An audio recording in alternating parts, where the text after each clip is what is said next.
So ఇక ముఖ్య విషయం ఏంటంటే ఎమ్మెల్సీ కవితకు ఒక బిగ్ షాక్ తగిలింది. ఏంటంటే కవితకు మళ్ళా నిరాశ ఎదురైంది. జ్యుడిషియల్ రిమాండ్ పొడిగించిండ్రు. అంటే ఈసారి ఖచ్చితంగా కవితకు బెయిల్ వస్తుంది అనుకున్నారు, కానీ జ్యుడిషియల్ రిమాండ్ అంటే రిమాండ్ పొడిగించిండ్రు.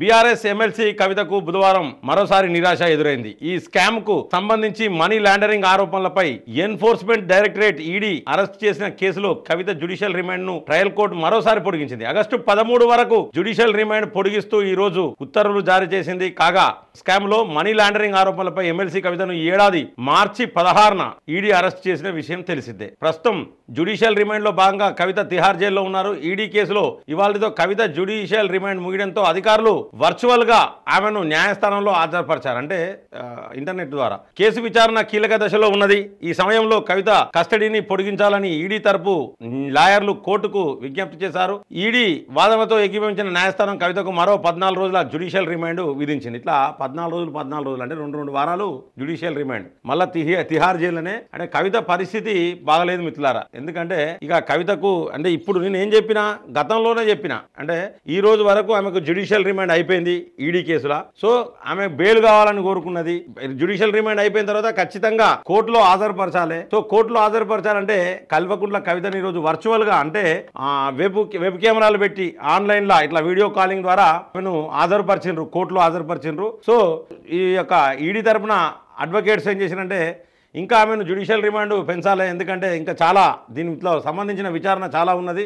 రిమాండ్ ఆమెకు పెంచాలి. ఎందుకంటే ఆమె బయటికి పోతే సాక్షులను ప్రభావితం చేసే అవకాశాలు లేని చెప్పి చెప్పడంతో వీళ్ళ న్యాయవాదుల అంటే అడ్వకేట్స్ యొక్క వాదనలను ఏకీభవిస్తూ జ్యుడిషియల్ రిమాండ్ మరో 14 రోజులు అంటే ఆగస్టు 13 వరకు కవితక్కనైతే బయటికి రాదు. ఏం చేసినా అంటే ఈ ఆగస్టు 13 వరకు మీరు బెయిల్ వేసుకున్నా ఏం వేసుకున్నా కూడా ఇప్పట్లో వచ్చే అవకాశాలు లేవు. అయితే నేను గతంలోనే చెప్పిన మీకు బతుకమ్మ పండుగ అయిపోయేదాకా రాదు. ఎందుకంటే భగవంతుడు ఉన్నాడు.